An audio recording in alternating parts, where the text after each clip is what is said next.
Neerukonda గట్టాదరికి గట్టిదరినేమో SRM college ఉంది. గట్టాదరికి వెళ్ళాడు ఆయన. ఆ దరికి వెళ్ళినప్పుడు కొండవీటి వాగు మొత్తం ఆ లావు మీదగా వచ్చింది కదా. అక్కడ ఏదో ఒక వంతెన కింద మట్టి పూడికబడి నీళ్లు నిలిచినాయి. అవి వాళ్ళ సుక్క నీరు ఉన్నాయా? అదే మరి ఇది చెప్పగానే మరి మంత్రివర్యులు నారాయణ గారు వచ్చి అమ్మటే దాన్ని తొలగించేశారు.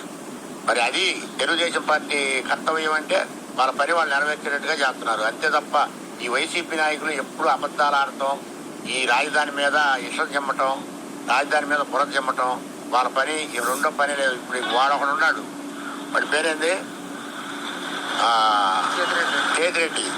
ఆ కేతిరెడ్డికి మరి మొన్న చూసావా లేదారా బాబు, నువ్వు ఒక ముసలాయన ఇచ్చాడు నీకు, 80 ఏళ్ళ ముసలాయన నిన్ను అడిగాడు పులస చేపలు అంటే ఎక్కడ ఉంటాయో తెలుసా నీకు అని. నువ్వు కూడా 5 సంవత్సరాలు ఇక్కడికి వచ్చావు పరిపాలనకి, నువ్వు కూడా ఎమ్మెల్యేగా ఉన్నావుగా.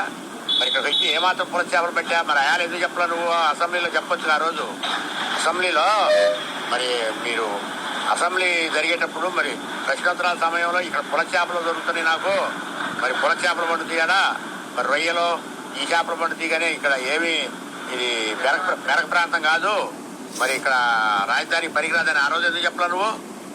ఆ రోజు చెప్పావా? మరి మీరు ఎందుకు ఇచ్చారు పేదలకి మరి చెట్టు భూములు? ఎవరికి ఇచ్చారు? ఆర్ఫై జోన్ అని పెట్టి ఎవరికి ఇచ్చారు? దేనికి ఇచ్చారు మీరు? అంటే ఆ పేదవాళ్ళ మొత్తాన్ని ముంచడానికి మీరు ఇచ్చింది, అంతేనా? మరి లేకపోతే ఎందుకు ఇస్తారు మీరు? మరి అది పైపెత్తి ఆ రోజు ఏం చెప్పారు మీరు అందరూ? బ్రహ్మాండమైన రాజధానిలో చెట్టు భూములు ఇస్తుంటే చంద్రబాబు నాయుడికి తెలుగుదేశం పార్టీకి ఇష్టం లేదు, పేదవాళ్ళు ఉంటారు ఇక్కడ, ఇక మురికి కోపం అని చెబుతున్నారు వాళ్ళు అని మీరు పొరదింపారు ఆ రోజు కూడా. మరి ఏం చేశారు? మీరు దేనికి ఇచ్చారు? పేదవాడికి దేనికి ఇచ్చారు?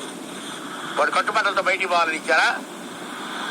మీరు మాట్లాడే మాటలు ఒకటైనా శుద్ధంగా లేదు. భాష తప్పుడు భాష మాట్లాడతారు మీరు ఎవరైనా సరే.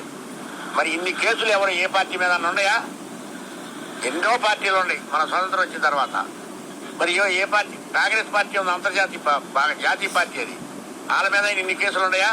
ఏదో 1-2 కేసులు ఉన్నాయి, కాదని అంటలా. బోపర్స్ కుంభకోణమైనో కుంభకోణమైనో ఇట్లాంటివి ఉన్నాయి, అవి కూడా నిరూపితం అవలా. మరి మీరు ఇవాళ ఎంతమంది ఉన్నారు మీ నాయకులు? మీది ఒక ప్రాంతీయ పార్టీలో మీరు ఎంతమంది ఇవాళ జైలు చేసి వచ్చారు? ఎంతమంది మీద ఇంకా కేసులు ఉన్నాయి? లిక్కర్ స్కామ్ ఏంది, ఇసుక స్కామ్ ఏంది, మరి మైనింగ్ స్కామ్ ఏంది, ఎన్ని స్కాములు ఉన్నాయి మీ మీద? అదైనా గుర్తు తెచ్చుకోండిరా బాబు. మీరు మీ ఇష్టానుసారం మాట్లాడితే సరిపోదు, న్యాయం ధర్మంగా మాట్లాడుతూ నేర్చుకోండి. అంటే అమరావతి మునిగిపోయింది, ఈ రోజు అక్కడ పనులు కూడా జరగట్లేదని చెప్పి అంబటి రాంబాబు మాట్లాడుతూ ఉన్నారు.